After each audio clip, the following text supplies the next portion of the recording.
The man accused of severing another man's hand off with a sword in Waikiki earlier this weekend is being held on $400,000 bail.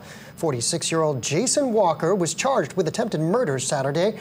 Honolulu Police say at midnight on Friday, Walker assaulted a man with a sword at a 7-Eleven convenience store.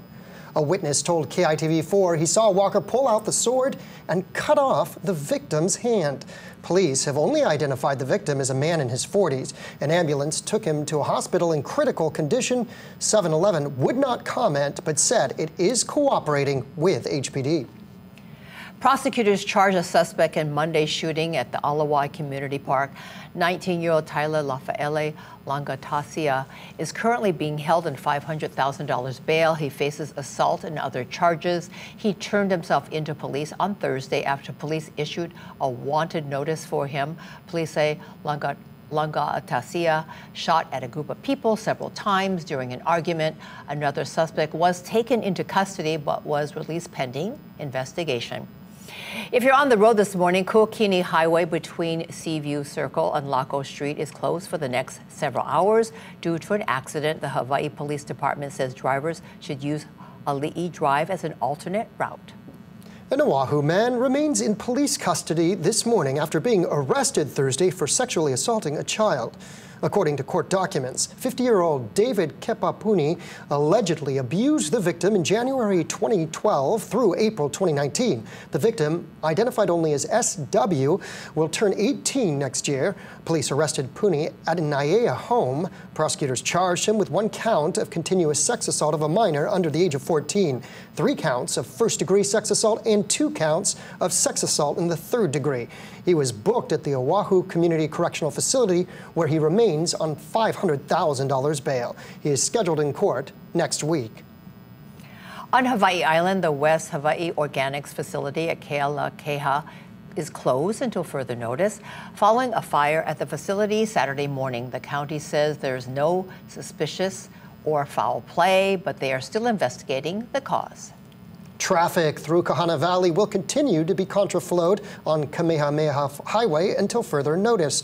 The Board of Water Supply says it's still completing cleanup and repairs to the area after last week's water main break. Residents in the Waimanalo and Ka'aava areas are urged to limit water use to help the water levels in its reservoirs return to normal.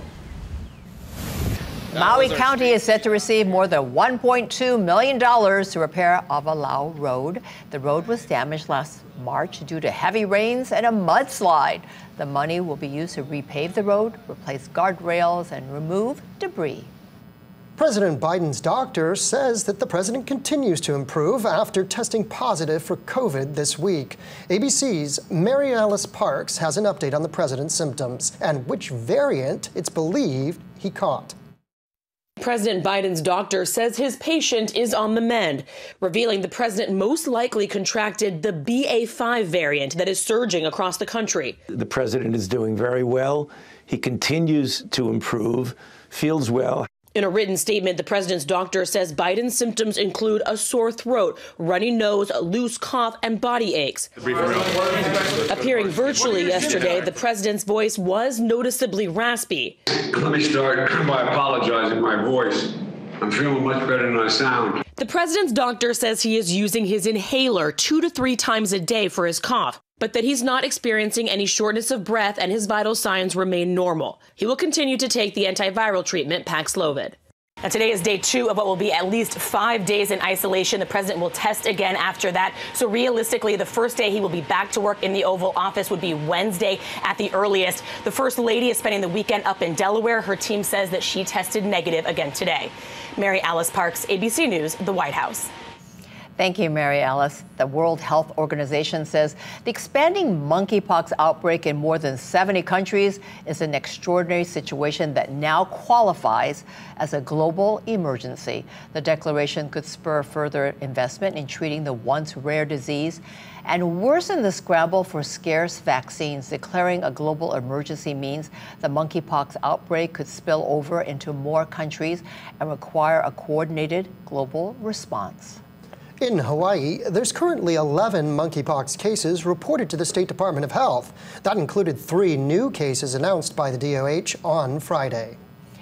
It was a week filled with grisly crimes, and now the Honolulu Police Department is finding ways to combat the uptick in violence, starting first with its recruits. As KTV4's Shanila Kabir reports, HPD is on a mission to get more women to join the force. With violent crimes going up, the number of Honolulu police officer vacancies are also increasing. The HPD is kicking off a campaign to hire and retain employees. There's currently a pilot program in place where patrol officers will have 3-day work shifts and 4 straight days off to see if this serves as a better work-life balance for their personnel. Our recruitment campaign is centered on trying to find candidates that possess a level of maturity, professionalism, and integrity that makes them character suitable to become a police officer. 190 officers were sworn in last year, and 40 officers so far this year. Honolulu Police Department held the Women in Policing info session that was open to people already in the recruitment process and anyone who's interested.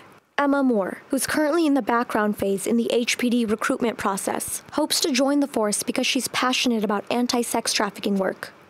They didn't put themselves in that position to be a sex worker or sex trafficking, and I really want to be able to help get sex trafficking out of the way, and I think I have those tools and assets that can really help the department with sex trafficking on Oahu. Moore believes more women officers will make an impact when looking for women and children who are forced into prostitution. According to a report given to the Honolulu Police Commission, there were 156 applications in July, which is down by 30%. For more information on the recruitment process, visit our website at KITV.com. Shanila Kabir, KITV4 Island News. The old Meadow Gold Dairies property in the Keaumoku area is being redeveloped into a large housing project. Public records show a plan is in the works to build a 900-unit mixed-use development that would include both market and affordable rate housing. The property is located along Elm and Sheridan Streets. Meadow Gold closed its facility a couple of years ago and put it up for sale.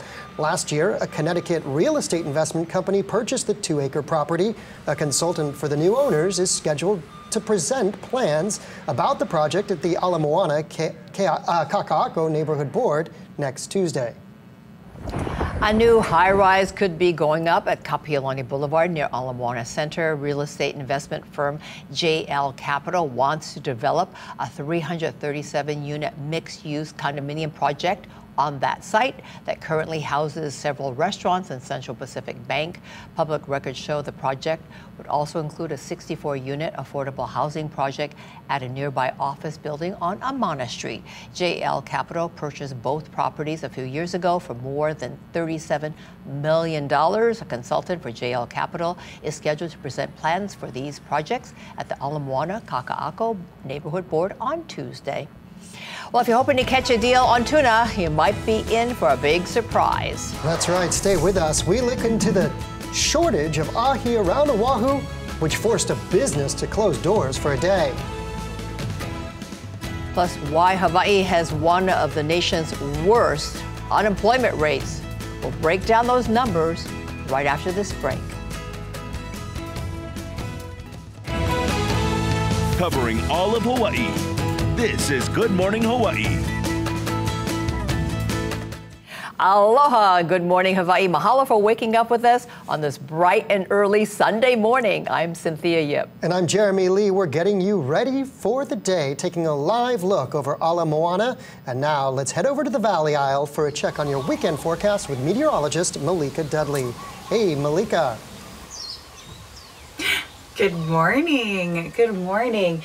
Beautiful, beautiful blue skies here. The sun is out and shining. I don't see a cloud in the sky, at least from this vantage point. And that is going to be what we expect for today. So let's take a look at our big picture. In this satellite and radar imagery, we can see the wind barbs, if you will. That's what it's called on this map, at least. And it's coming out of our high pressure system, bringing us nice breezy winds out of the east at 15 to 20 miles per hour.